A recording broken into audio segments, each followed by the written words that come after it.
What if I told you there was a Sega Genesis Mini Classic Edition in the same vein as the NES Classic Edition? Of course that doesn't exist. I mean, Sega would never do that. Sure, the Genesis was popular, but they've never made a little compact console that had a bunch of Sega Genesis games built in. In fact, I don't even think they've made any collections of Genesis games. But man, wouldn't it be great if such a thing existed? Wow! The Sega Genesis AtGames Arcade Master Virtua Fighter 2! This is amazing! It looks just like a real Sega Genesis. My prayers have been answered, and ladies and gentlemen, I'm James, and on today's episode of Stuff We Play, we're talking about this thing. So, as you can see from the box, there are in fact 26 games on there. And along with that, you have Sonic, I guess, and Virtua Fighter 2. Or does it?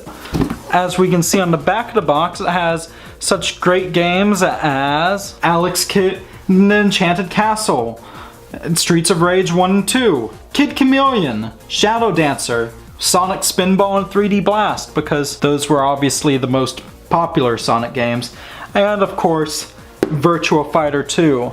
But goodness, if you want to analyze boxes for sad onions, which there are, you'd watch Ashen's. Let's see how the console itself looks. And it's an arcade joystick type thing. The build quality is pretty good. It has 6 buttons, most likely to, because you know, it's like a 6-button Genesis controller in that respect. It has a very nice clicky arcade joystick. And of course, an SD card slot, because, well, I guess Sega condones piracy now. You are a pirate! On the back of the console, we have absolutely nothing, and the same goes for either side. It outputs glorious composite video of mono sound because, well, I guess HDMI was just too expensive to put in there. And it gets powered by your standard North American plug, so, to those Europeans watching, I'm sorry. So all this info is great, but does it play well? Well, the answer is actually a resounding yes. This thing works really well, actually. The buttons are of really good quality, and that joystick is just so satisfying. Sure, it looks and feels nothing like an actual Sega Genesis controller, but if you've had any experience playing games in arcades, particularly any of the Sega-based arcades, then this shouldn't feel too bad. I find this joystick to be very good for games such as Streets of Rage and other beat-em-ups. Game selection does have some weird picks, as in who the hell put Sonic 3D Blast on here instead of Sonic 2, but that's besides the point. I guess I can't complain too much about that though, as with this system's magical ability of condoned piracy, I can put whatever games I want on here. The only place this really starts to fall apart is sound. No, it can't be that bad, right?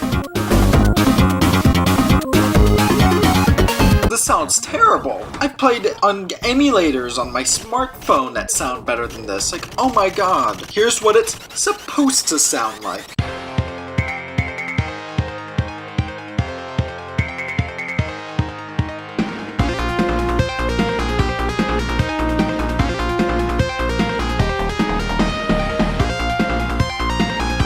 Here's how it actually sounds like.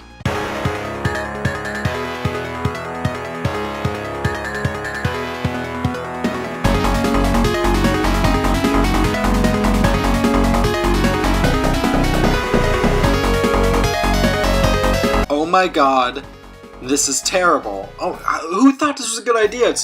Oh god, my ears. Feels like they're about to.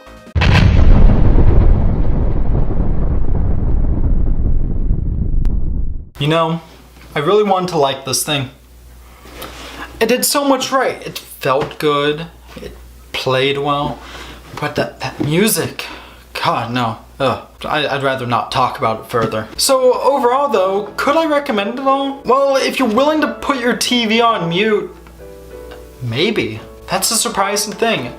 This thing I found at a local game store for $10. It's certainly a nice way to play ROMs, and the built-in games are quite nice as well. Overall, yeah, I'd definitely play $10.